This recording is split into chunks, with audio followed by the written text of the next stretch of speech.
حتیٰ کہ منہ میں سے اگر کوئی خون آ جائے اور وہ زیادہ مقدار میں ہو تو ظاہر ہے پھر اس کو نگل نہیں سکتے، زیادہ مقدار میں خون نکل رہا ہے، مثلا کسی کا دانت ٹوٹ گیا اور زیادہ مقدار میں خون نکل رہا ہے، تو بس اس خون کو منہ سے تھوک دیں، منہ کو اندر سے پاک کرنے کی بھی ضرورت نہیں ہوتی۔ آغا سیستانی فرماتے ہیں، یعنی عمومی حالات کا میں بتا رہا ہوں، عام طور پہ لوگ بہت پریشان ہوتے ہیں،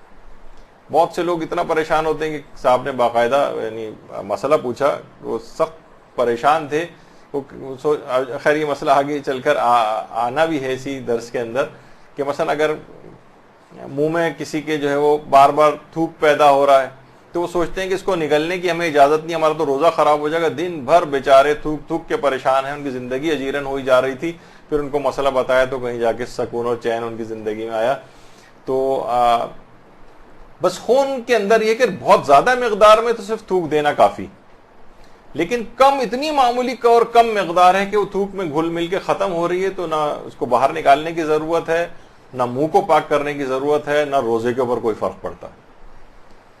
ہاں البتہ توجہ نہیں تھی اور بے اختیار اس خون کو نگل لیا تو روزہ بھی اس سے صحیح رہتا ہے، لیکن زیادہ مقدار میں ہو تو اس کو پھر باہر نکالنا پڑے گا۔ اچھا، کچھ دوائیں ایسی ہیں کہ جو عام طور پہ دل کے مریض زبان کے نیچے رکھتے ہیں، سب لنگول ٹیبلٹس کہلاتی ہیں۔ اچھا، کچھ ایسے بھی ہیں جو ٹیبلٹ نہیں ہوتے بلکہ کچھ اسپریز آتے ہیں، وہ بھی دل کے مریض استعمال کرتے ہیں، زبان کے نیچے اس کو اسپرے کرتے ہیں اور اس کے بعد وہ جو دوا ہوتی ہے وہ زبان کے نیچے سے ہی جذب ہو کے خون وغیرہ کے اندر آ جاتی ہے۔ تو یہ ایک بڑا مسئلہ ہوتا ہے کہ کیا یہ افراد اس طرح سے ان چیزوں کو استعمال کر سکتے ہیں؟ تو دیکھیے حالت روزہ میں، اچھا یہ درد کم کرنے والی دوائیں بھی ہوتی ہیں جو جسم کے درد کو کم کرتی ہیں اور دل کے مریضوں کے لیے بھی ہوتی ہیں جو زبان کے نیچے رکھی جاتی ہیں۔ تو آیت اللہ سیستانی کے فتوے میں بالکل جائز ہے سب لنگول ٹیبلٹ اور سب لنگول اسپرے، یعنی زبان کے نیچے کا اسپرے اور ٹیبلٹ یہ دونوں رکھی جا سکتی ہیں اور اس سے روزے پر کوئی فرق نہیں پڑتا۔ تو بہت سے لوگ صرف اس وجہ سے روزے نہیں رکھ پاتے ان کے مقلدین کہ ہمیں تو زبان کے نیچے گولی رکھنی ہوتی ہے، مثلا اس سے روزہ ٹوٹ جائے گا، نہیں، روزہ نہیں ٹوٹتا، وہ بالکل روزے کو اپنے جاری رکھ سکتے ہیں۔ البتہ آیت اللہ خامنہئی فرماتے ہیں احتیاط واجب کی بنا پر سب لنگول ٹیبلٹ اور یہ جو اسپرے آتے ہیں ان کے استعمال سے روزہ باطل ہو جاتا ہے۔ تو کیونکہ احتیاط واجب ہے، احتیاط واجب میں دوسرے مرجع کی طرف رجوع ہو جاتا ہے، تو ان کے مقلدین بھی اپنے روزے کو دوسرے مجتہد کی طرف اگر وہ اجازت دیتا ہو تو اس کی طرف رجوع کر کے بچا سکتے ہیں۔ تو یہ ایک مسئلہ ہے، یہ اس وجہ سے بتائی جا رہی ہیں چیزیں کہ لوگ عام طور پر اس کو سوچتے ہیں اس سے تو روزہ باطل ہو جائے گا، تو نہیں، اس کے حل موجود ہے۔ اچھا، اسی طرح سے آنکھوں میں دوائی ڈالنے والا بھی ایک مسئلہ آتا ہے اور کان میں دوا ڈالنے کا مسئلہ آتا ہے، اور بعض اوقات یہ ہوتا ہے کہ مثلا کان بند ہوا ہے، جا کے ہمیں کان کھلوانا ہے، ویکس وغیرہ ہے، تو ایک سرنجنگ کا ایک پروسیس ہے وہ کیا جاتا ہے، کان میں پریشر کے ساتھ مثلا پانی مار کے اور ویکس وغیرہ کو جو ہے وہ نکالا جاتا ہے، اس سے بھی روزے پر کوئی فرق نہیں پڑتا۔ یعنی اس میں تین حصے بنیں گے، یعنی ایک تو آنکھوں میں دوا ڈالنا چاہے اس کا ذائقہ حلقی میں محسوس کیوں نہ ہو، اس سے روزے پر فرق نہیں پڑتا۔ کان میں دوا ڈالنا بھی جائز۔ ناک میں قطرے والی ایسی دوا ڈالنا کہ وہ بہہ کر قطرے، عام طور پہ دیکھیے اس میں سب سے بڑی غلطی یہ ہوتی ہے، عام طور پہ جو لوگ اسپرے کرتے ہیں، چلیں اسپرے میں ایک آپ کو بہت سے مریض ایسے ہیں کہ ناک ان کی بند رہتی ہے، ان کو ایک اسپرے کرنے کی ضرورت پیش آتی ہے، لیکن اسپرے کرنے کا ان کو طریقہ نہیں پتا ہوتا، مثلا وہ لیٹ کے اسپرے کرتے ہیں ناک میں، تو ایک تو اس سے دوا کی بہت زیادہ مقدار اندر جاتی ہے اور اتنا تیزی کے ساتھ قطروں کی صورت میں ان کے حلق سے نیچے اتر جاتی ہے دوا، جس سے روزہ باطل ہو جاتا ہے۔ تو ناک میں قطرے اس طرح سے لیٹ کے ڈالنا، اس میں لازمی وہ قطرے جو ہے نا وہ غذا کی نالی میں چلے جاتے ہیں۔ حلق سے نیچے کوئی چیز اگر آپ نے ناک میں دوا ڈالی اور وہ حلق سے نیچے اتر گئی تو روزہ باطل ہو جائے گا۔ اب آپ لاکھ کہیں کہ بھائی اس کے بغیر تو اسے سانس نہیں آ رہا، ٹھیک ہے وہ مجبوری کی حالت میں چلا جائے گا، نہیں سانس آ رہا تھا، اس نے دوا ڈالی، کم سے کم یہ روزہ اس کا باطل ہو گیا، بعد رمضان اس کو قضا کرنی، کفارہ کوئی نہیں دینا۔ لیکن اگر وہ احتیاط کے ساتھ مریض مثلا اسپرے فارم میں کوئی ڈراپس بھی ہیں تو بھی اگر اس کو جو وہ ہوتا ہے اسپرے اس کے کنٹینر کے اندر اس دوا کو اگر منتقل کر کے اور پھر مثلا ناک میں اسپرے کی صورت میں کرے، اچھا بہت سے مریض کہتے ہیں ہم اسپرے کرتے ہیں تو ہمیں منہ میں ذائقہ محسوس ہوتا ہے، دیکھیے منہ میں ذائقہ آنا کوئی معیار نہیں، منہ میں ذائقے آنے سے کوئی فرق نہیں پڑتا ہے، بس حلق سے نیچے غذا کی نالی میں دوا نہیں جانی چاہیے. اور اگر آپ کو شک ہے کہ پتہ نہیں غذا کی نالی میں دوا گئی یا نہیں گئی، تو اس صورت میں بھی، اس حالت شک میں بھی روزہ صحیح رہتا ہے. البتہ بس شروع میں یہ اطمینان ہونا چاہیے کہ دوا جو ہے یہ غذا کی نالی میں نہیں جائے گی، اور پھر بعد میں شک رہے کہ پتہ نہیں گئی غذا کی نالی میں یا نہیں، تو اس صورت میں بھی روزہ صحیح سمجھا جاتا ہے. تو آنکھ میں اور کان والے میں اتنا زیادہ مسئلہ نہیں ہے، اور ناک میں دوا قطروں کی صورت میں ڈالنے سے وہ حلق کے نیچے اتر سکتی ہے، لیکن اسپرے کی صورت میں اگر بہت زیادہ پاورفلی اسپرے نہ کیا جائے اور کہ وہ قطرات کی صورت میں غذا کی نالی کے اندر چلا جائے، اور یہ والی احتیاط کر لی جائے، ہلکے سے اسپرے کیا جائے، تو امید ہے کہ اس کا وہ مسئلہ بھی حل ہو جائے گا اور اس کی غذا کی نالی میں بھی دوا نہیں جائے گی. اسپرے کی صورت میں اتنا مسئلہ نہیں، بس یہ احتیاط کر لی جائے. تو یہ 3 چیزیں اس کیٹیگری بنتی ہیں اس میں. ہاں البتہ آنکھوں میں سرما لگانا یہ جائز ہے، لیکن اگر اس کا مزہ یا بو حلق تک پہنچے تو یہ مکروہ ہے. اچھا، ابھی آنکھوں میں دوا ڈالنے والا مسئلہ تھا، اس میں ہم نے کہا کہ حلق تک بھی پہنچ جائے تو بھی کوئی مسئلہ نہیں، ابھی آپ نے اس سے پہلے دیکھا. سرما لگانے میں کہہ رہے ہیں کہ مکروہ ہے، کیونکہ یہ روایات میں یہ چیز آئی. تو مکروہات بھی ہم اپنی مرضی سے نہیں بنا سکتے، جو مکروہ چیزیں فقہ میں احادیث کے اندر آئی ہیں صرف اس حد تک. تو سرما لگانے سے اگر اس کا مزہ یا بو حلق تک پہنچے تو یہ مکروہ ہوتا ہے. اب پتہ نہیں کیونکہ ہم نے تو کبھی سرما نہیں لگایا، آپ لوگوں کو زیادہ پتہ ہوگا خواتین کو کب ایسا ہوتا ہے کب نہیں. اچھا، بہت سے افراد گردے کی بیماری والے بھی ہوتے ہیں خاندانوں میں. ایسی بیماری گردے کی، ہر گردے کی بیماری والا نہیں، ایسی بیماری جس میں مریض کا بار بار پانی پینا بہت ضروری، ورنہ اس کے مرض کی شدت میں اضافہ ہو جائے گا، یہ شفا ملنے میں تاخیر ہو جائے گی. ایسے افراد جو ہے روزہ چھوڑ سکتے ہیں بعد رمضان. جب یہ روزہ رکھنے کے قابل ہوں تو پھر ان کو تب یہ روزہ رکھیں گے، یعنی اس کی قضا کرنا پڑے گی. یعنی گردے کے ایسے مریض. اچھا، اس میں کیا ہوتا ہے کہ عام طور پر لوگ کیا کرتے ہیں، بھائی پرانی کسی کو مثلا پتھری ہے، اب وہ بھی سوچتا ہے کہ نہیں مجھ پر سے بھی روزہ ساقط ہو گیا. نہیں، وہ اگر روزہ رکھ بھی رہا ہے، پہلے سے پتھری چلی آ رہی ہے، مثلا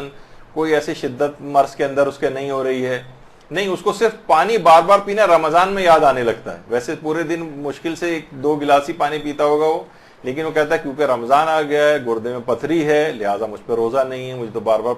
پانی پینے کو ڈاکٹر نے کہا ہے. تو نہیں، ایسا مسئلہ نہیں ہے. یا تو مرض کی شدت میں اس کے اضافہ ہو جائے تب وہ روزہ چھوڑ سکتا ہے، جب بار بار پانی پینا بہت زیادہ اس کے لیے ضروری ہے، ورنہ اس کی شفا ملنے میں تاخیر ہو جائے گی. ایسا انفیکشن ہے اس میں بار بار کہا ہے زیادہ پانی پیو، کوئی بھی ایسی چیز کہ جو کہ آپ نے اس سے پہلے معیارات سنے اس کے اوپر پوری اترتی ہو. تو گردے کی ایسی بیماری کہ جس سے شدت اس کی آ جائے گی اور شفا ملنے میں تاخیر ہوگی، صرف وہ چھوڑ سکتا ہے. اچھا، بہت سے جسم میں جذب ہونے والی جو چیزیں، ان سے بھی لوگ بہت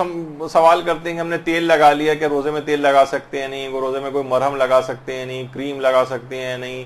آئنٹمنٹ لگا سکتے ہیں نہیں، لوشنز، ڈیوڈرنٹس اور جو اور اس طرح کی جو چیزیں ہیں جو کھال میں جذب ہو جاتی ہیں، ان کا استعمال بالکل جائز ہے، اس سے روزے پر کوئی فرق نہیں پڑتا. حلق سے گزر کر غذا کی نالی میں بس کوئی چیز نہ جائے، یہ اصول اور معیار یاد رکھیں، تو اس سے کوئی فرق نہیں پڑتا ہے. البتہ بہت سے سارے افراد اس کا بھی پوچھتے ہیں کہ جو کہ ظاہر ہے روزے کی حالت میں سگریٹ نوشی منع ہے، اب وہ ان کو ایک نکوٹین جسم میں نہیں جاتی، تو بہت سی ایسی نکوٹین پیچ آ گئے. وہ نکوٹین پیچ جسم کے اوپر لگا لیں تو کھال سے جذب ہو کے نکوٹین کی اتنی مقدار ان کے جسم میں، جو اس طرح کے ظاہر ہے سگریٹ نوشی وغیرہ کے ایڈکٹ ہیں، ان کے لیے بہت مشکل مسئلہ بن جاتا ہے کہ کس طرح سے اس سے وہ کریں. بہت سے اس کو ٹالریٹ کر لیتے ہیں، لیکن کچھ جو ہیں بہت ان کے لیے مشکل مسئلہ، تو وہ نکوٹین پیچ لگاتے ہیں، تو جس سے نکوٹین اندر جذب ہو کے خون میں پہنچتی ہے اور ان کو وہ سائیڈ ایفیکٹس وغیرہ نہیں ہوتے ودرول کے جو ہوتے ہیں عام طور پر. تو اس سے بھی روزے پر کوئی فرق نہیں پڑتا، کیونکہ ظاہر غذا کی نالی سے کوئی چیز نہیں نیچے نہیں اتر رہی. اچھا اب یہاں ایک چیز، اگرچہ یہ وہ مسئلہ خواتین کے لحاظ سے تو آپ لوگ سوچیں گے کہ ہمارے لیے تو بیکار ہے حالت روزہ میں نسوار استعمال کرنے کا مسئلہ، لیکن کتنی خواتین ایسی ہیں مدرسے کے پاس، کتنے ایسے سوالات آتے ہیں کہ ہماری والدہ جو ہیں وہ نسوار کھاتی ہیں. بہت سی خواتین ایسی ہیں کہ جو کہ ایسے علاقوں، شمالی علاقہ جات وغیرہ کی، وہاں پر عام طور پر بڑی بوڑھی خواتین جو ہیں وہ نسوار وغیرہ کا استعمال کرتی ہیں. کچھ مرد بھی ایسا ہو سکتے ہیں. تو اس میں یاد رکھیں کہ اگر حالت روزہ میں نسوار کے ذرات حلق سے نیچے اتر جائیں یا نسوار سے مثلا وہ تو سائیڈ میں رکھ لی جاتی ہے نا، تو لعاب دہن کے ساتھ مخلوط ہو کر وہ لعاب اگر کوئی نکل دے، جو لعاب نسوار کے ساتھ مخلوط ہو گیا، اس سے بھی روزہ باطل ہو جاتا ہے. ہاں البتہ بہت سے لوگ اب اس میں جائیں، ایک بحث اس کے اندر چھڑتی ہے کہ ہم تو صرف رکھ رہے ہیں اور حلق سے مثلا لعاب بھی نیچے نہیں جائے گا، تو کیا تب رکھ سکتے ہیں؟ تو اگر حلق سے کوئی بھی چیز نیچے نہیں اتر رہی تو فقط کسی چیز کا منہ میں رکھنا یہ روزے کو باطل نہیں کرتا. مثلا آپ نے پانی منہ میں بھر کے بیٹھی ہوئی ہیں آپ، اور حلق سے ایک قطرہ نیچے نہیں اتر رہا، تو کیا کہا جائے گا کہ مبطل روزہ نہیں؟ منہ میں کوئی چیز رکھنا مبطل روزہ نہیں جب تک کہ وہ حلق سے نیچے نہ اترے. تو اگر وہ نسوار سے مخلوط لعاب جو ہے جب تک اسے آپ حلق سے نیچے نہیں اتاریں گے تب تک، لیکن عام طور پر اس کا کوئی خیال نہیں رکھ سکتا تو لہٰذا اس کو اس سے اجتناب کرنا پڑے گا. یعنی اس کا امکان بہت زیادہ پایا جاتا ہے کہ نسوار سے کے ذرات سے مخلوط لعاب جو ہے وہ حلق سے نیچے اگر کسی نے نگل لیا تو روزہ باطل ہے. تو بہرحال اس سے اجتناب کرنا ہی ضروری ہوگا. اچھا حالت روزہ میں اکثر لوگ ایک تو ابھی تو نکوٹین پیچ آپ نے سنا، اب ایسا نہ کوئی باقاعدہ سگریٹ نوشی شروع کر دے اور یہ نسوار وغیرہ کھانا. تو بہرحال یہ کہ الیکٹرانک سگریٹ، یہ ایک نئی سگریٹ ٹائپ، اب نئی تو نہیں ہے خیر، یہ بھی پرانی ہو گئی ہے. اس میں اس انداز کا ایک گاڑھا دھواں جس طریقے سے ہوتا ہے وہ نہیں نکلتا ہے. تو باقاعدہ یہ بھی ہم نے استفتاء کر کے جو ہے وہاں سے ای سگریٹ کہلاتی ہے، الیکٹرانک سگریٹ. تو وہاں سے یہی جواب آیا کہ احتیاط واجب کے طور پر روزے کی حالت میں الیکٹرانک سگریٹ کا استعمال بھی جائز نہیں. تو بہرحال اگر کوئی بہت سارے افراد جو ہے، بہت سے لوگ کہتے ہیں بھائی اس میں تو ویسا دھواں بھی نہیں ہے، پھر یہ ایسا کیوں ہو رہا ہے؟ تو یہ دیکھیے یہ کام مجتہد کا ہے، اس پہ دلائل دیجئے، قرآن و حدیث ہے. تو یہ ہم لوگوں کا کام نہیں ہے، مجتہد کا کام ہوتا ہے کہ وہ اس کے پاس اصول، قواعد، ضوابط قرآن و حدیث کے اوپر مکمل نگاہ جس کے تحت انہوں نے احتیاط واجب لگا کے منع کیا اس کا استعمال. تو مقلد کا کام فقط اور فقط اس کے اوپر عمل کرنا ہے. تو الیکٹرانک سگریٹ بھی استعمال نہیں کر سکتے. اچھا بہت سی خواتین کے لیے ایک لحاظ سے ہوتا ہے کہ ہونٹوں کو خشکی سے بچانے کے لیے لپ بام، لپ گلوس یہ ہونٹوں پہ لگائیں، لیکن اگر اس کا مواد منہ کی تری سے مخلوط ہو کر اگر حلق سے نیچے نہ اترے تو اس کا استعمال جائز. یہ روزے کو باطل، حلق سے نیچے کوئی چیز نہیں اترے، صرف آپ نے ہونٹوں پہ کی چیز لگا لی ہے اور اس سے منہ کی تری سے مخلوط ہو کر وہ مواد معدے میں نہیں جا رہا ہے تو ٹھیک ہے، کوئی مسئلہ نہیں، یہ سب لگا سکتے ہیں، کوئی فرق نہیں پڑتا اس سے. اسی طریقے سے اگرچہ روزے دار کے منہ کی بو کو جو ہے وہ اللہ پسند کرتا ہے، روایت میں یہ بات آئی، لیکن اگر کوئی کسی کو اچھا نہیں لگ رہا ہے اور وہ حالت روزہ میں منہ کی بو کو دور کرنے کے لیے کوئی خوشبودار اسپرے منہ میں کرے اور اس کا مواد حلق سے نیچے نہ اترے تو اس کا روزہ صحیح ہے. لیکن اگر وہ حلق سے نیچے اتر رہا ہے مواد اس کا تو پھر روزہ باطل ہو جائے گا. لیکن اصلاً حلق سے کوئی چیز نیچے نہ اترے تو منہ میں اگر اس کو استعمال کر لیا جائے، کوئی ایسی دوا لگا لی جائے تو اس سے بھی روزے پر فرق نہیں پڑتا. اور حالت روزہ میں یہ بہت زیادہ سوالات اس طرح کے آتے ہیں، مثلا حالت روزہ میں مہندی کے لگا سکتے ہیں نہیں، بالوں میں خضاب لگانا، ناخن کاٹنا، بال کٹوانا، ان سے روزے پر کبھی کوئی فرق نہیں پڑتا، جائز ہے بالکل. ہاں البتہ مہندی لگانا، وہ پردے وردے کے احکام وہ ہم ڈسکس نہیں کر رہے، تو صرف روزے کے حوالے سے کر رہے ہیں کہ نامحرم کے سامنے مثلا مہندی لگے ہوئے ہاتھوں کے ساتھ آنا وہ جائز نہیں ہے، یا بالوں میں خضاب لگا کے بال کھول کے نامحرموں کے سامنے آنا وغیرہ.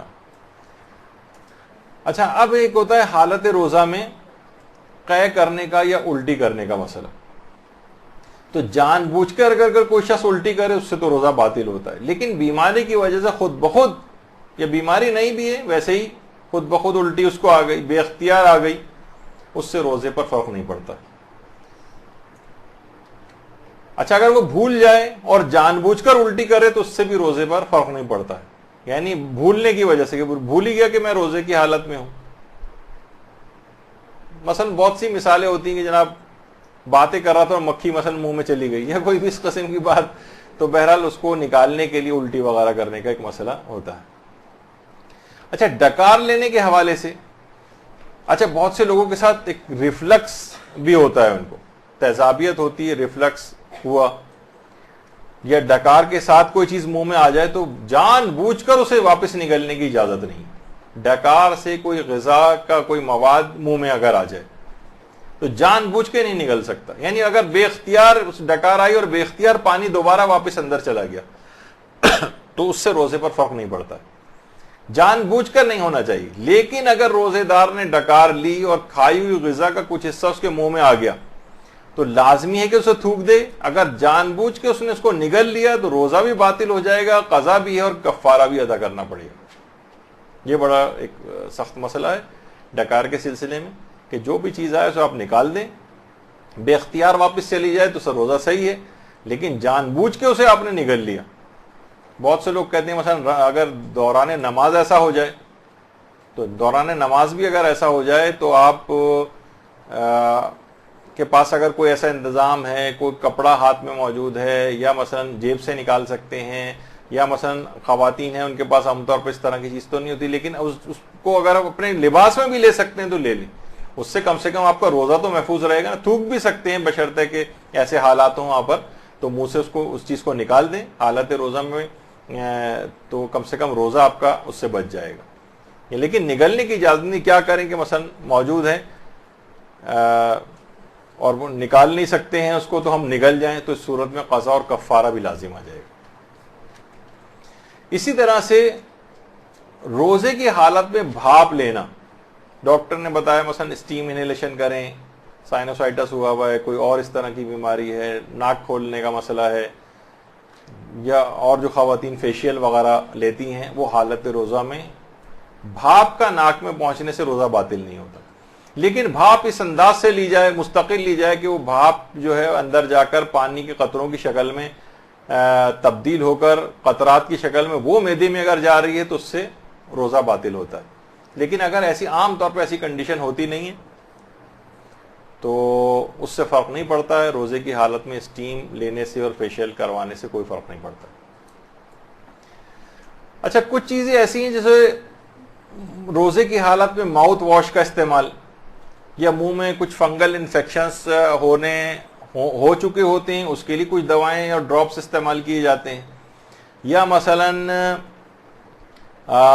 فنگل انفیکشن ہو گیا ہے کوئی, اس کے لیے ڈراپس استعمال کیے جاتے ہیں, یا ناک کو کھولنے کے لیے تیز خوشبو والے انہیلرز وہ استعمال کیے جاتے ہیں. ان سب کا استعمال جائز ہے. کوئی بھی بس دوا حلق سے نیچے نہ اترے, یعنی منہ کی حد تک رہے, کلی کرنے کی حد تک, سونگنے کی حد تک معاملہ رہے, تو اس سے روزہ باطل نہیں ہوتا. تو ایسے بہت سارے ڈراپس آتے ہیں فنگل انفیکشنز والے, ان کو منہ میں گھما کے اس کے بعد اس کو نکال بھی سکتے ہیں. بعض اوقات عام حالات میں تو اگر اندر بھی چلا جائے تو فرق نہیں پڑتا, لیکن روزے میں تو اندر نہیں اس کو لے جا سکتے, تو باہر نکالنا پڑے گا, لیکن منہ میں گھما کے اس کو تھوک دینے سے روزے پہ فرق نہیں پڑتا ہے. اسی طریقے سے مختلف وکس کی ایسی بام اور ناک میں خوشبو, تیز خوشبو جس سے ناک کھل جائے, اس کے استعمال سے بھی روزے پر فرق نہیں پڑتا ہے. اچھا, بعض اوقات یہ ہوتا ہے کسی نے بہت ہی کوئی, دیکھیں روزے کے مسئلے میں بھی آپ نے دیکھا کسی کو بہت سپر مین اور سپر وومن بننے کی کوئی ضرورت نہیں. اگر معلوم ہو جائے کہ واقعی روزہ آپ کے لیے نقصان دہ ہے تو وہ پھر روزہ اس کے لیے حرام بھی ہو جاتا ہے. آپ کسی شخص کو مثلا مریض کو یقین تھا کہ روزہ رکھنا اس کے لیے نقصان دہ نہیں ہے, اور لیکن روزہ جب رکھ لیا بعد میں پتہ چلا کہ وہ تو غلطی پہ تھا, روزہ رکھنے سے تو اسے نقصان ہو گیا, تو وہ جو رکھا گیا روزہ ہے وہ کافی نہیں ہے. احتیاط واجب یہ کہ اس کی قضا کرنا پڑے گی. یعنی وہ اتنی محنت مشقت سے ہم نے روزہ بھی رکھا اور ایک لحاظ سے یقین تھا کہ نقصان دہ نہیں ہے, چلیں کوئی گناہ اس کے اندر نہیں ملا ہمیں, کیونکہ اگر یقین نہ ہو کہ روزہ نقصان دہ نہیں ہے تو روزہ رکھنا ضروری بھی ہو جاتا ہے. لیکن بعد میں پتہ چلا کہ ارے یہ تو نقصان دہ تھا, ڈاکٹروں کے پاس گئے, انہوں نے سر پیٹ لیا اپنا, ارے یہ تم نے کیا کیا, یہ تو تمہیں نہیں رکھنا چاہیے, تو اتنا نقصان دہ کہ تمہیں مثلا کوئی ایسی بیماری, تو اس صورت میں وہ روزہ رکھنا کافی نہیں ہے. وہ رکھا گیا روزہ ایک لحاظ سے بیکار ہو گیا. احتیاط واجب ہے کہ اس کی قضا کرے. اچھا بعض اوقات یہ ہوتا ہے کہ کسی شخص کو یقین تھا کہ وہ روزہ نہیں رکھ سکتا اور رمضان میں روزے نہیں رکھے، کئی سالوں کے بعد پتہ چلا کہ ارے بھائی تم تو غلط فہمی میں تھے، تم روزہ رکھ سکتے تھے. مثلا یہ درس سننے کے بعد آپ کہیں گے کہ ہم نے کتنے روزے ایسے چھوڑ دیے نزلے زکام کھانسی پہ، اور ہمیں روزے رکھنے چاہیے تھے. اس صورت میں ان تمام روزوں کی قضا کرنا پڑے گی، البتہ کفارہ واجب نہیں، کیونکہ وہ اس کو یقین تھا کہ وہ روزہ نہیں رکھ سکتا. مثلا لوگوں نے ایسا بتایا ہوا تھا، اس کو گھر والوں نے ایسا پریزنٹ کیا ہوا تھا، محلے کے کسی ڈاکٹر صاحب نے اس کو ایسا بتا دیا تھا کہ نہیں آپ نہیں رکھیں روزہ، جبکہ اس کے لیے روزہ رکھنا کوئی مشکل بات نہیں تھی. بعد میں پتہ چلا تو غلطی پہ اتنی معمولی سی چیز کے لیے میں نے روزہ چھوڑا ہے، وہ یقین غلط ثابت ہوا. اس صورت میں بھی ان تمام روزوں کی قضا انجام دینا ہوگا. اچھا ایک اور مسئلہ یہ ہوتا ہے کہ مریض ٹھیک ہو جائے، مثلا بیمار رمضان کے کسی دن ظہر سے پہلے تندرست ہو جائے اور اس نے روزہ ابھی مثلا اٹھا ہی وہ 11-12 بجے ہے، اب اسے ناشتہ واشتہ کرنا تھا اور اس نے ابھی تک کوئی روزہ توڑنے والا کام نہیں کیا، لیکن اسے ایسا لگا کہ جیسے میں روزہ اب رکھ سکتا ہوں. اب میری وہ رات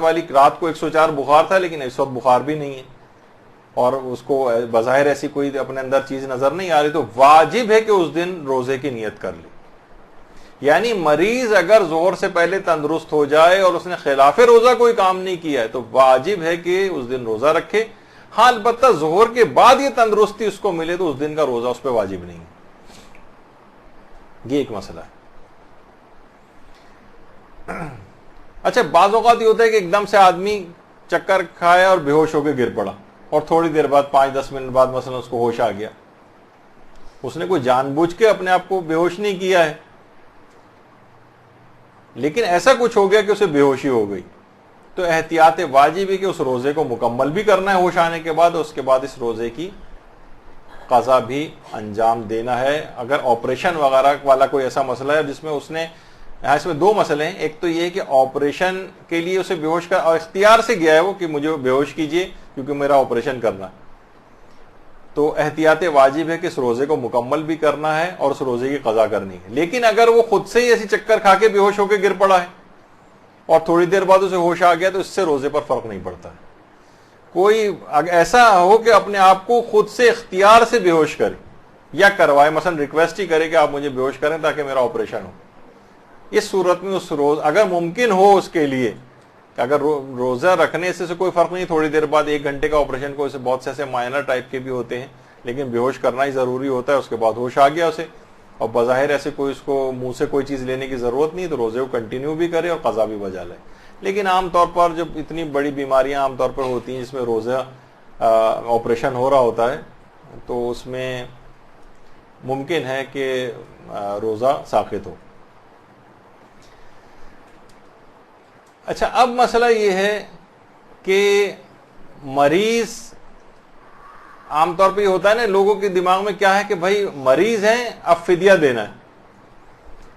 دیکھیں مریض ہے تو مرض کی وجہ سے ایسی صورتحال تھی کہ مرض اس کو روزہ رکھنا ہی نہیں تھا، واقعتاً ایسا تھا کہ روزہ نہیں رکھ سکتا تھا. تو اب اس کو کیا کرنا چاہیے، اگلے سال تک اگر وہ اس روزوں کی قضا کر لیتا ہے تو اس کو کوئی فدیہ نہیں دینا ہے، کوئی فدیہ نہیں. لیکن اگر اس اگلے سال تک وہ اس کا مرض برقرار رہا اور یہاں تک کہ اگلا رمضان شروع ہو گیا، بیچ میں قضا کر ہی نہیں سکا، تب اس کو فدیہ اس وقت دینا پڑے گا. بہت سے لوگ ادھر رمضان ختم ہوا ادھر انہوں نے فدیہ نکال دیا، وہ ایک چیریٹی بن جائے گا، ایک ثواب والی چیز بن جائے گی، لیکن وہ فدیہ نہیں ہوگا. فدیہ واجب ہی نہیں تھا. فدیہ تو اس وقت ہے کہ جب اگلے سال تک اس کا مرض چلے، اگلے رمضان کا چاند نظر آ جائے، اب یہ پچھلے روزوں کا فدیہ جو ہے وہ دے گا. تو یہ دماغوں میں ایک لوگ عام طور پر فدیہ نکالنے والے مریض جو ہیں یہ غلطی کرتے ہیں کہ فوراً اس طرح سے فدیہ نکالتے ہیں، جو کہ صحیح نہیں ہے. وہ ایک چیریٹی بن جاتا ہے، فدیہ نہیں ہوتا. فدیہ واجب ہی نہیں. فدیہ اگر اگلے رمضان تک اس کی بیماری چلی اور اس قابل نہیں ہوا تب یہ فدیہ دے گا. اچھا اب ایک بڑا مسئلہ پیش آتا ہے، نوکری پیشہ ایسے افراد مارکیٹنگ کے لیے باہر نکلے ہوئے ہیں، شدید گرمی ہے، باہر آؤٹ ڈور کام کرنے والے ہیں، ان کے لیے روزہ رکھنا اگر بہت دشوار. اب دیکھیے کتنی چیزیں ہیں، لوگ کتنے آرام سے روزہ چھوڑ دیتے ہیں، بھائی ہم سے تو روزہ نہیں رکھا جاتا. اب یہ فتویٰ ہے تمام علماء یہ فرماتے ہیں کہ ایسا شخص کو ہر وہ طریقہ اختیار کرنا چاہیے جس سے اس کا روزہ بچ جائے. مثلا اگر وہ چھٹی لے سکتا ہے تو چھٹی لے. روزہ نہیں رکھ پا رہے اول تو اگر آپ رکھ سکتے ہو تو رکھ کر جائیں, لیکن اب بہت دشواری ہو رہی ہے, جاب کی نوعیت ایسی ہے, تو اگر آپ چھٹی لے سکتے ہو تو چھٹی لیں. اچھا چھٹی نہیں مل سکتی تو جاب چھوٹ جائے گی.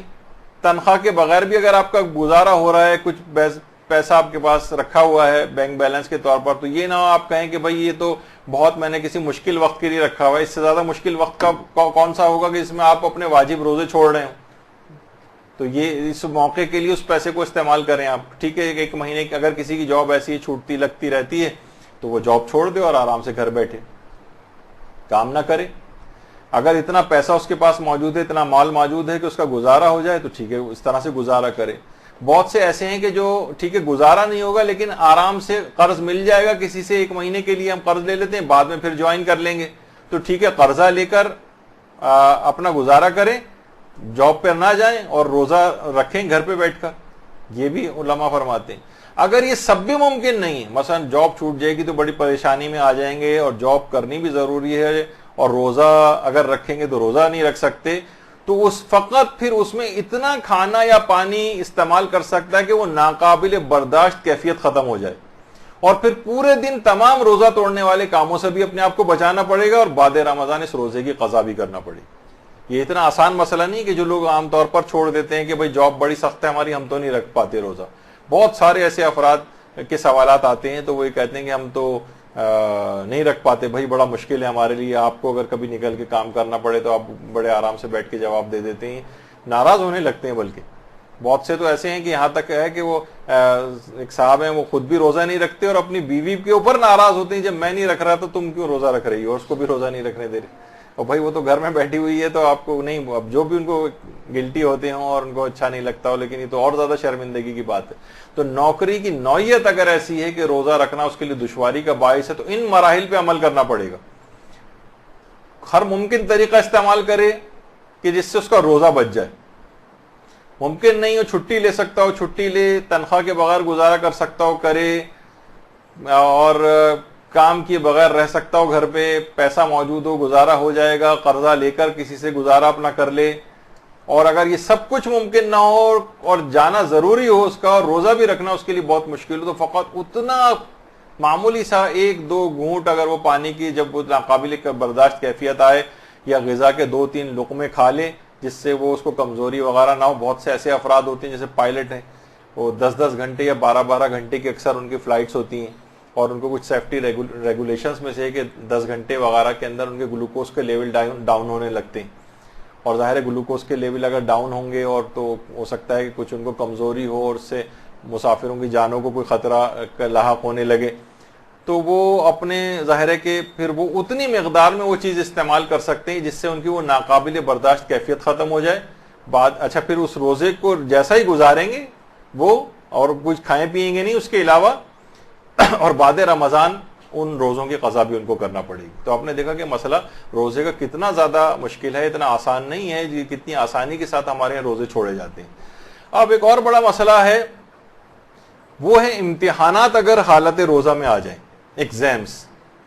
آیت اللہ سیستانی نے باقاعدہ ایک بڑا مفصل اس کے اوپر اپنا ایک فتویٰ روزہ اور امتحانات کے سلسلے میں ایک دیا ہے.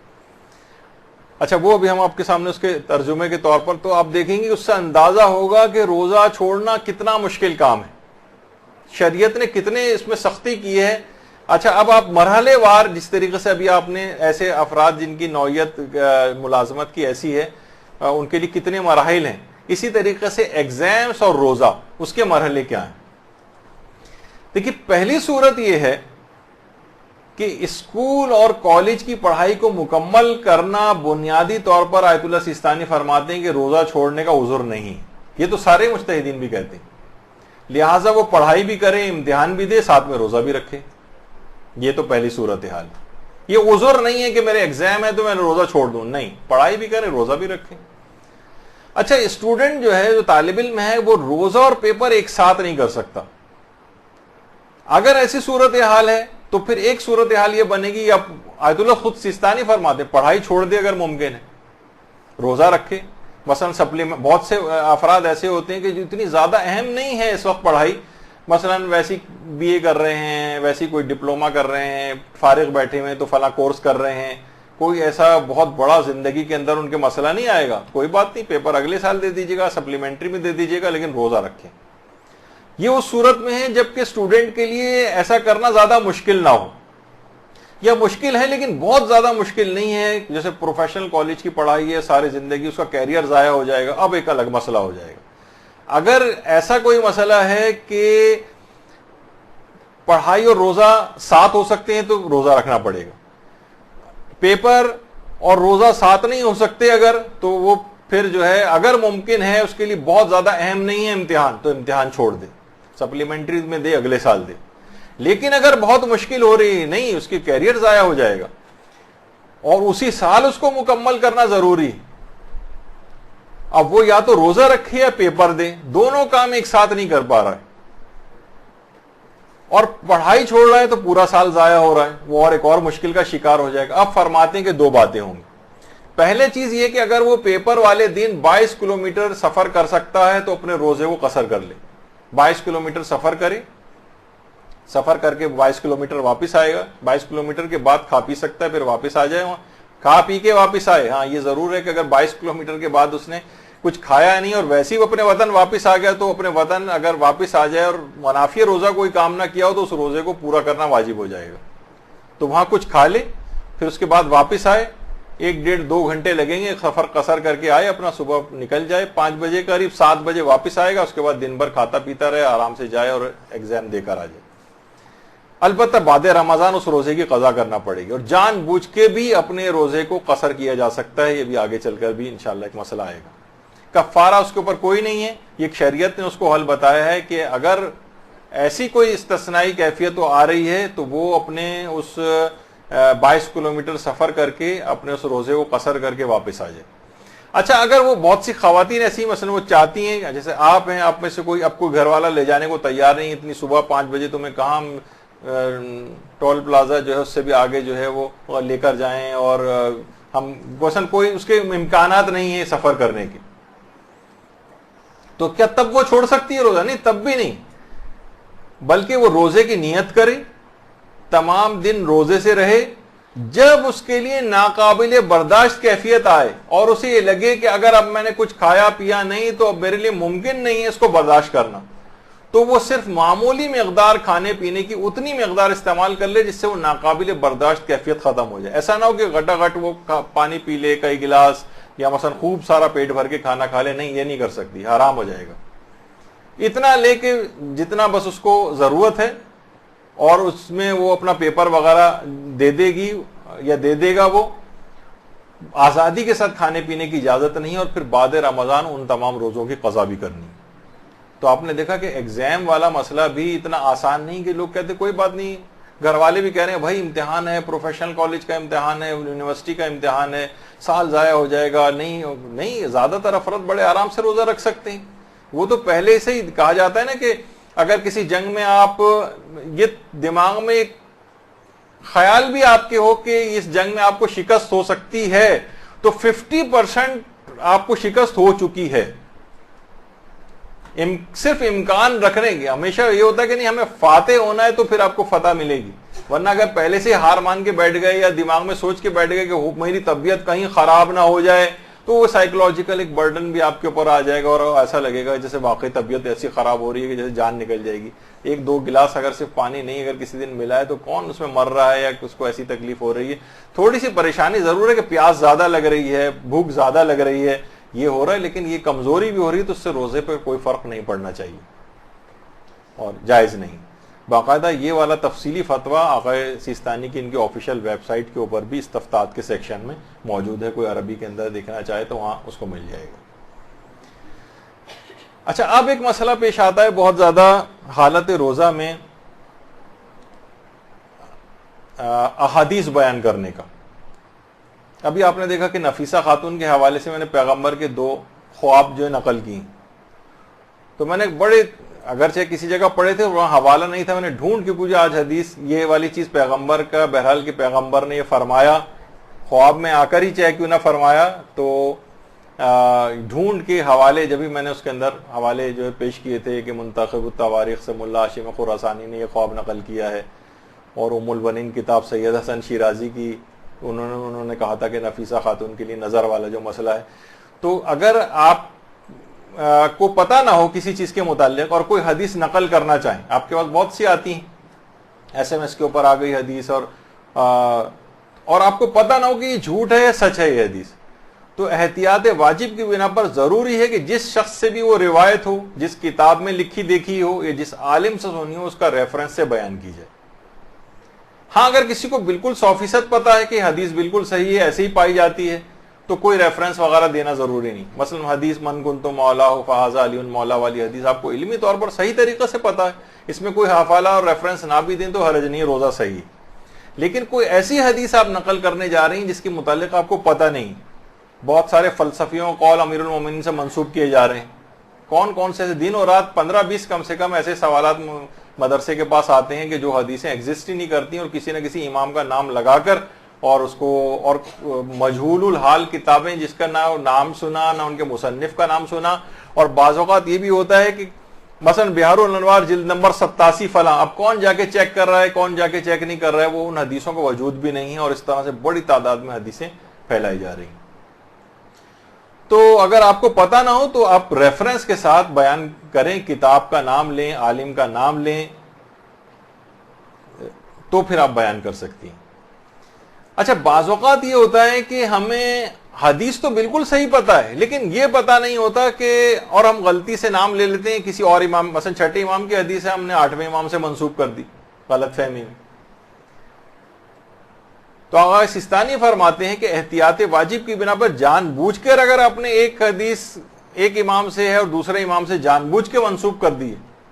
تو احتیاط واجب ہے کہ روزہ باطل ہے. لیکن بھولے سے ایسا ہوا، آپ کو بعد میں پتہ چلا ارے یہ تو میں نے کہہ دیا کہ امیر المومنین نے فرمایا، یہ تو رسول خدا نے فرمایا تھا،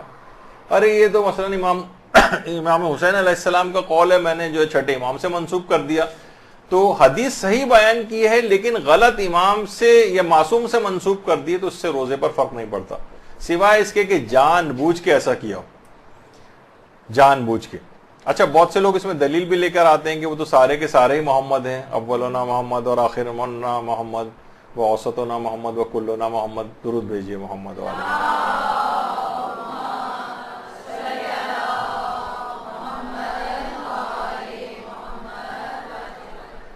تو بھولے سے ایسا ہو جائے تو روزے پر فرق نہیں پڑتا ہے، جان بوجھ کے ایسا نہیں ہونا چاہیے. اچھا کبھی یہ ہوتا ہے کہ حدیث صحیح بیان کی ہے، معصوم بھی صحیح بیان کی ہے لیکن راوی غلط بیان کر دیا.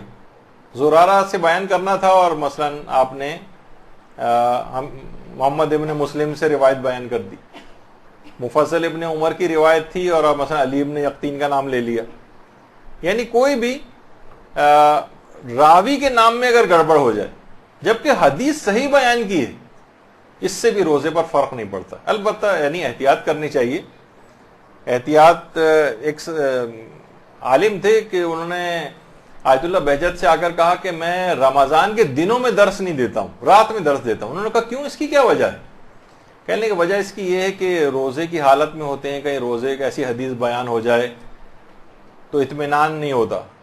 تو آقا بہجت نے کہا کہ اچھا رات کے وقت جب آپ درس دیتے ہیں تو آپ کو اطمینان ہو جاتا ہے. مقصد ہے کہ ان کو ٹوکا کہ آپ کو یہ احتیاط رات میں بھی کرنی چاہیے اور دن میں بھی کرنی چاہیے کہ حدیث آپ صحیح بیان کریں. یہ کیا بات ہوئی کہ روزے کی حالت میں بیان نہیں کریں گے، اس میں تو یہ احتیاط کر لیں گے روزہ بچانے کے لیے، لیکن جب غروب آفتاب کے بعد اگر بیان کر رہے ہیں تو پھر حدیث کو بیان کرنے میں زیادہ احتیاط کی کوئی ضرورت نہیں. ایسا نہیں، دونوں میں ایسی احتیاط ہونی چاہیے. تو بہرحال یہ کہ اگر راوی غلط بیان ہو جائے تو اس سے فرق نہیں پڑتا روزے پر، البتہ حدیث کو صحیح طور پر بیان کرنا چاہیے. اچھا بعض اوقات یہ ہوتا ہے کہ روزے دار کسی چیز کے بارے میں اس کو یہ اعتقاد رکھتا ہے کہ وہ واقعی قول خدا ہے، قول پیغمبر ہے، یا مثلا قول امام معصوم ہے، اور وہ اس نے منسوب کر دیا ان سے وہ قول، بعد میں پتہ چلا کہ یہ نسبت صحیح نہیں تھی، یہ ان کا قول نہیں ہے. یعنی اس کو شروع میں یقین تھا کہ انہی کا قول ہے، لیکن بعد میں پتہ چلے نا ارے یہ تو ان کا قول ہی نہیں، تو اس سے اس کا روزہ باطل نہیں ہوگا، روزہ اس کا باطل نہیں ہوگا. اچھا بعض اوقات یہ ہوتا ہے کہ حالت روزہ میں کبھی ہم نے آیت کو غلط تلفظ کے ساتھ پڑھ دیا، آیت کا کوئی ایک ٹکڑا بیچ میں سے رہ گیا پڑھنے سے، بھول گئے، مس کر دیا، یا دو ٹکڑے الگ الگ آیتیں کے آپس میں ملا دی، ہمیں یاد نہیں رہا جبکہ وہ الگ الگ آیات تھیں، یا کسی حدیث کو غلطی سے بھولے سے غلط تلفظ کے ساتھ پڑھ دیا، اس سے بھی روزہ باطل نہیں ہوتا۔ البتہ ظاہر کوشش یہی کرنی چاہیے کہ قرآن و حدیث کو صحیح تلفظ کے ساتھ پڑھا جائے۔ بہت سے لوگ اس وجہ سے تلاوت قرآن نہیں کر رہے، نہیں ایسا نہ ہو کہ حالت روزہ میں ہمیں پڑھنے میں ہمیں صحیح طرح سے آتا نہیں ہے قرآن پڑھنا، تو کہیں غلطی نہ ہو جائے تو تلاوت قرآن کر ہی نہیں رہے۔ دیکھیے ایک بات اور اس میں بتا دی جائے بیچ میں، کہ ویسے تو تلاوت قرآن میں تفکر اور تدبر کرنے کا ثواب بہت زیادہ ہے، بنسبت اس کے کہ انسان بس پڑھتا چلا جا رہا ہے اور نہ تفکر و تدبر نہ کرے، وہ اپنی جگہ پر ہے۔ لیکن یہ ہے حکم زیادہ تر غیر رمضان کے لیے۔ رمضان میں کثرت تلاوت جو ہے یہ مطلوب ہے، زیادہ سے زیادہ تلاوت کریں، چاہے فی الحال اتنا وقت آپ کو نہ مل رہا ہو۔ جب یہ آپ ملتا ہے نا کہ امام خمینی 10 قرآن ختم کر لیا کرتے تھے، جب نجف میں تھے تو رمضان میں 10 قرآن ختم کرتے تھے،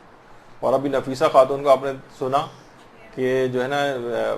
2 دن میں 1 قرآن اس لحاظ سے ختم ہو جاتا تھا ان کا، تو اس لحاظ سے دیکھیں تو 15 قرآن ان کے رمضان کے اندر ہی بنتے ہوں گے۔ کتنی روایات ملتی ہیں ائمہ معصومین کی، کتنے ان کے اصحاب کی ملتی ہیں کہ کثرت کے ساتھ 10 کے قریب جو ہے قرآن ختم کیا کرتے۔ تو جب انسان اتنی تیز رفتاری کے ساتھ یعنی قرآن پڑھ رہا ہوگا، تلاوت کر رہا ہوگا، تو تفکر و تدبر کا وقت تو نہیں ہوگا اس کے پاس۔ لوگ کہتے ہیں بھائی ایک آیت ہی پڑھیں لیکن تفکر کر کے پڑھیں، نہیں، رمضان میں کثرت تلاوت کا ثواب غیر رمضان کی نسبت زیادہ ہے۔ اس میں مطلوب یہ ہے کہ آپ تلاوت کثرت کے ساتھ پڑھیں، وجہ اس کی ہے کہ ایک آیت کو پڑھنے کا غیر رمضان میں پورے قرآن پڑھنے کے برابر ثواب ملتا ہے۔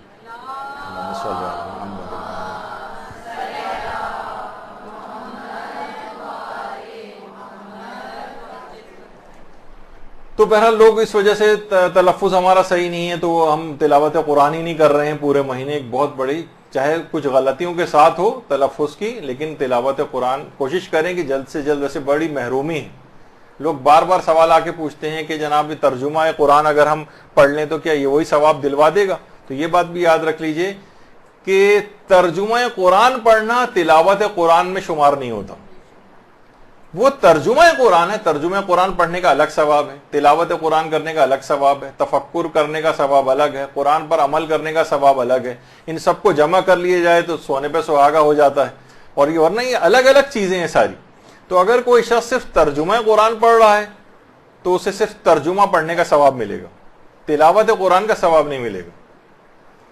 اور پھر کہتے ہیں ہمیں تو پڑھنا آتا ہی نہیں، تو پڑھنا نہیں آتا تو پڑھنا سیکھیے۔ بہت بڑی محرومی ہوگی اگر کوئی شخص صحیح طور پر قرآن کو سیکھے بغیر اس دنیا سے چلا جائے،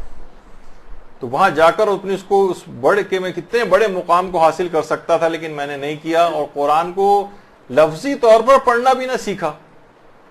تو بڑی ایک پریشان کن صورتحال سے اس کو نمٹنا ہوگا وہاں جا کر۔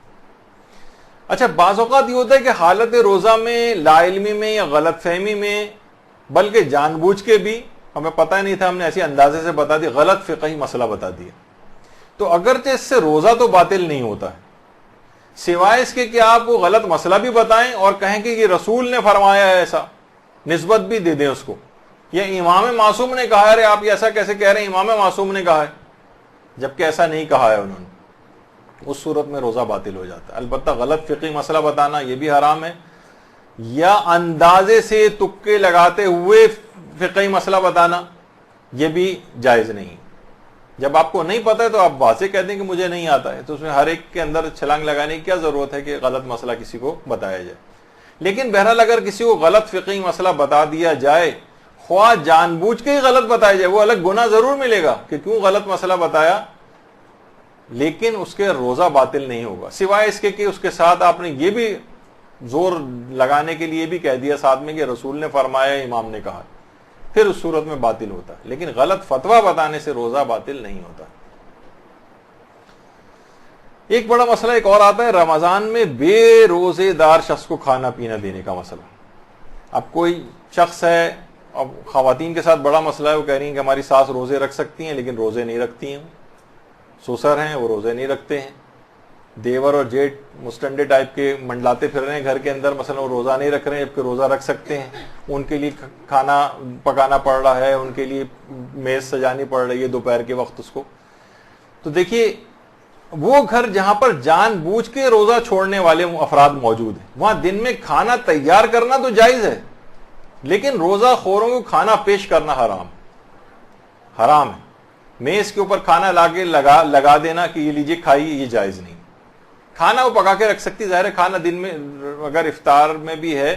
افطار کا کھانا وہ بھی حالت روزہ میں ہی پکایا جاتا ہے عام طور پر. کھانا پکانا حرام نہیں، پھر وہ خود ہی آئیں ٹہلتے ہوئے اور پتیلی میں سے نکال کے اپنا کھانا لے جا کر کھا لیں، وہ آپ کا ذمہ نہیں. لیکن جان بوجھ کر روزہ چھوڑنے والوں کے لیے کھانے کو پیش کرنا، تقدیم طعام جسے کہتے ہیں، وہ جائز نہیں. اچھا، اب کچھ افراد ایسے ہوتے ہیں جو عذر شرعی رکھتے ہیں. گھر میں بہت سے افراد ایسے ہیں، بوڑھے ہیں، کوئی مسافر ہے 10 دن سے کم کا، وہ ہمارے پاس دوسرے شہر سے آیا ہوا ہے، کوئی بیمار ہے جس کے اوپر سے روزہ ساقط ہے، ان کو کھانا پیش کر سکتے ہیں. لیکن رمضان المبارک اس طرح سے کھانا پیش کریں کہ توہین نہ ہو. ایسا نہ ہو کہ بالکل گھر میں ایک فضا پیدا ہوئی ہوئی ہے جس طرح کا لنچ ہو رہا ہے عام دنوں کی طرح سے. یعنی رمضان کے احترام کا خیال رکھتے ہوئے وہ لوگ، ایسے افراد کے لیے بھی بہتر ہے کہ چھپ کر کھائیں، لوگوں کے سامنے نہ ہو، تاکہ رمضان کی بے احترامی نہ ہو. تو عذر شرعی رکھنے والے افراد کو تو پیش کیا جا سکتا ہے، لیکن بے عذر شرعی، مثلا اکثر گھروں میں کام کرنے والی میڈس اور یہ جو خواتین ہوتی ہیں ماسیاں وغیرہ، ان کو کہ بھائی یہ تو بیچاری دن بھر کام کرتی پھرتی ہے، روزہ نہیں رکھتی ہے، تو وہ دوپہر میں کھانا کہاں کھائے گی، تو وہ کھانا اس کو نکال کے آپ دے رہے ہیں. نہیں، یہ جائز نہیں، بلکہ واضح طور پر منع. بہت سے لوگ گھر میں کام کرنے والے آئے ہوئے ہیں، مثلا رنگ کر رہے ہیں، گھر میں کلر کر رہے ہیں، کوئی مزدور کام کر رہے ہیں، وہ کہہ رہے ہیں ہم سے تو روزہ نہیں رکھا جاتا، بھائی ہم روزہ نہیں رکھتے، لائیے پانی دیجیے گا باجی ذرا. اب آپ جو ہے نا فریج سے پانی نکال کے دے رہے ہیں. نہیں، یہ جائز نہیں واضح طور پر. ہاں، اگر کسی جگہ رکھا ہوا ہے پانی باہر کہیں کولر وولر میں پہلے سے، اب وہ خود اٹھا کے اس کو پی لیں تو وہ ٹھیک ہے، لیکن پانی پیش کرنا، کھانا پیش کرنا، یہ جائز نہیں ہے ان کو. تو یہ دیکھنا پڑے گا، ظاہر ہے. اچھا، اسی طرح سے دن کے اوقات میں کسی غیر مسلم کو کھانا دینا یا پانی دینا، یہ بھی اگر ماہ رمضان کی حتیٰ کہ حرمت کا سبب بنے تو یہ بھی حرام. اور بہت سے کچھ علماء ایسے ہیں جو کہ اس شرط کے بغیر بھی انہوں نے مطلقاً بھی کہا ہے کہ نہیں، غیر مسلم کو نہیں دے سکتے. لیکن اگر ایسی کوئی صورتحال نہیں ہے، حتیٰ کہ حرمت نہیں ہو رہی، ظاہر ہے وہ تو غیر مسلم ہے، روزہ نہیں رکھ سکتا، گھر کا ملازم ہے، تو اس طرح سے چھپ چھپا کے اس کے رمضان کی توہین میں اگر شمار نہ ہو تو پھر ممکن ہے. لیکن جو اور افراد ایسے ہیں جو کہ جن کو ویسے روزہ خور کہا جاتا ہے، جن کو کوئی فقہی مجبوری نہیں ہے، وہ غیر مسلم بھی نہیں ہے، مسلمان ہیں لیکن روزہ نہیں رکھ رہے ہیں، کام کر رہی ہے، آ رہی ہے ماسی، کوئی ایسی بیمار نہیں ہے، کچھ نہیں ہے، کوئی ایسا عذر شرعی اس کے پاس نہیں ہے، اس کو نہیں دیا جا سکتا. اچھا، ایک مسئلہ اور آتا ہے، لیکن اس میں اب 4 بج گئے ہیں تو ابھی فی الحال یہاں تک رکھتے ہیں. البتہ یہ میرے اعتبار سے ابھی جو مسئلہ ہے، تقریباً جو آج میں تیاری کر کے آیا تھا اس کے اعتبار سے ابھی 2 گھنٹے کے فقہی مسئلے اور باقی ہیں، لیکن اب ظاہر ہے کہ ممکن نہیں ہے میرے لیے کہ اب مکمل کروں. اور اگلا لیکچر ہمارا بہت ہی اہم شب قدر والا ہوگا، جو کہ جس اتوار کو ہوگی سمجھیں اسی کی رات شب 23 ہوگی آپ لوگوں کی، تو اس لحاظ سے اس کا سننا بھی زیادہ اہم ہوگا. اور آخری والا جو اتوار ہوگا وہ تو چاند رات اور اس سے اتنا قریب ہوگا کہ اس میں ہم یہ والے فقہی مسئلے بیان نہیں کر سکیں گے. تو یہاں کی حد تک ہم روکتے ہیں اس گفتگو کو. انشاءاللہ زندگی رہی تو آئندہ سال رمضان کے ان مسئلوں کو مکمل کیا جائے گا. وصلی اللہ علی محمد وآلہ الطیبین الطاہرین. برحمتك يا أرحم الراحمين وصلى الله على محمد